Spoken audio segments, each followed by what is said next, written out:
Hello, and welcome to another episode of Insights. My name is Bill Russell. I'm a former CIO for a 16-hospital system and creator of This Week in Health IT, a channel dedicated to keeping health IT staff current and engaged. Our hope is that these episodes serve as a resource for the advancement of your career and the continued success of your team. Now, on to the show. Today on Insights, we go back to a conversation host Bill Russell had with Tressa Springmann, the SVP and CIO at LifeBridge Health. The topic of discussion was maintaining culture in a virtual world. And Bill asks Tressa, how do you maintain culture and productivity in a remote work environment? How do you maintain culture and productivity and just all the things that we have when we're together in a remote work environment? I'll start with the tools. We had implemented Office 365, but because of the physical nature of where things had been before COVID, tools like Teams were just kind of nibbled around the edges. And now they have become core to our day-to-day work, where we are convening and collaborating in a virtual way, similar to telehealth, that until the environment made itself ripe for that change, it just didn't happen.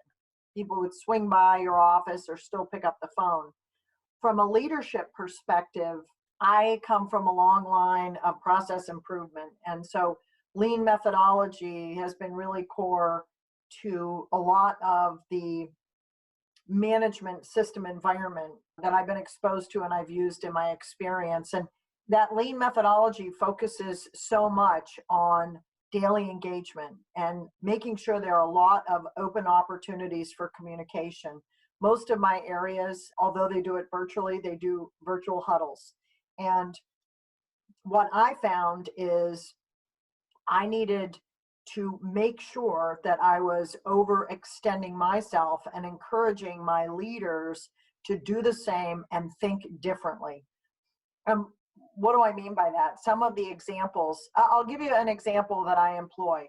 I have two different sets, one each week and then one each month. And I didn't use them as extensively before COVID, but I have virtual office hours. And so I go online, and for an hour each week, if any one of my direct reports has anything that they're stuck on, that they need some advice or direction or want to know what I'm thinking, they can just hop on, ask a few questions, and hop back off. You know, that used to be, oh, well, I'll see Tressa at that meeting, or, you know, I'll probably pass her in the hall because we go to lunch at the same time. Those just don't happen anymore. So you really need to program them in.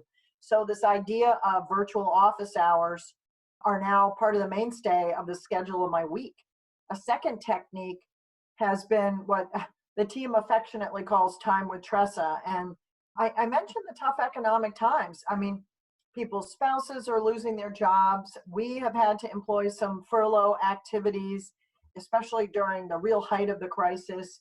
And your whole world's already rocked. Now you're rocked to the core, and your own confidence, a lot of our reassurance comes from physical presence, and that was just absent.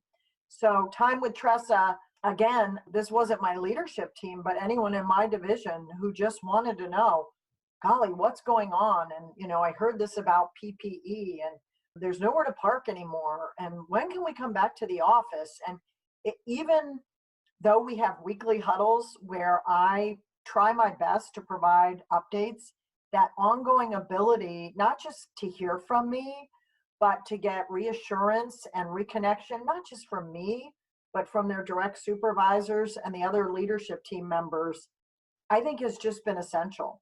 You know, we've been looking, as many people have, at their work from home and what are we going to do in the grand design. And, you know, we haven't landed yet, Bill.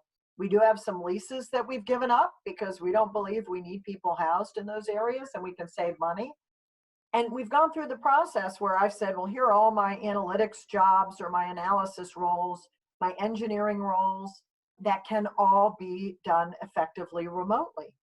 But there's the role and then there's the individual, right? I might be able to do the job remotely, but are my personality needs going to be met if I'm so isolated? And the answer to that's been very different for different people. And so I think just to loop back, really being intentional about communication, creating lots and lots of ways for that to happen. We have weekly division huddles. I have leadership checkpoints now virtually 3 times a week. I have the virtual office hours, and I'm ever amazed that every one of these opportunities is used. People take advantage of it. I want to thank Tracy for another great episode. If you have feedback regarding the content and materials that you just heard and would like to help us to amplify great thinking to propel healthcare forward, please send us a note at hello@thisweekinhealthit.com. Thanks for listening. That's all for now.